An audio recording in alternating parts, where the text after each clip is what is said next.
అన్నప్రసాదం మాత్రం ప్రతి ఒక్కరు మర్చిపోకుండా అన్ని దానాల కన్నా కన్యాదానం గొప్పదని చెప్పారు స్వామి. మరి అన్ని మీరే చెప్పాలంటారు. ఒక్కో రకం తృప్తిపడేది అన్నదానం. నువ్వు ఎంత ధనం ఇచ్చినా 1000 రూపాయలు ఇచ్చామని మనకు దక్షిణ ఇంకో 1000 ఇస్తే బాగుంది అనిపిస్తుంది. 1,00,000 ఇచ్చామనుకో 50,000 ఇస్తే బాగుంది అనిపిస్తుంది. ఇంకా ఎక్స్ట్రా. అందువల్ల ధనం ఎప్పుడు ముఖ్యం కాదు. భోజనం పెడితే కడుపు నిండా తిని హాయిగా ఆశీర్వదించి చాలు మనమ్మ అంటారు. అందువల్ల అన్న సందర్భం కూడా చాలా గొప్ప దానాల్లో కన్నా చాలా గొప్పది. విద్యాదానం కూడా చాలా గొప్పది. కనుక ఆ అన్నప్రసాదాన్ని స్వామివారి అన్నప్రసాదాలను స్వీకరించి రామచంద్రమూర్తి అనుగ్రహానికి పాత్రలు కావాలని తెలియజేస్తూ ఒక 2 నిమిషాలు స్వామివారికి దండల మార్పిడి జరుగుతుంది. అందరూ కూడా కూర్చోవాలి. దండల మార్పిడి మేడం, దండల మార్పిడి మేడం. అయ్యా భజంత్రీలు వహించాలి. దండల మార్పిడి. అమ్మ అందరూ కూర్చోండి. వెళ్ళకూడదు మళ్ళీ.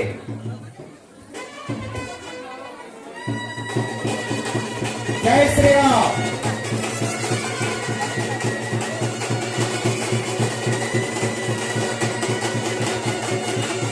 ఓం విష్ణు పరమపదం సదా వసంతోదయ దివే భాసక్షరాత్రం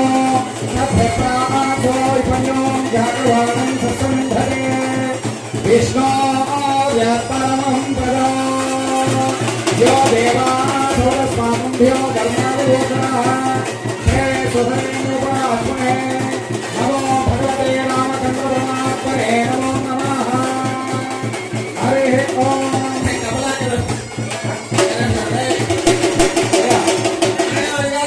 దండల మార్పిడి మేడం. అయ్యా మీరు వాయించేది అది కాదు. దండల మార్పిడి.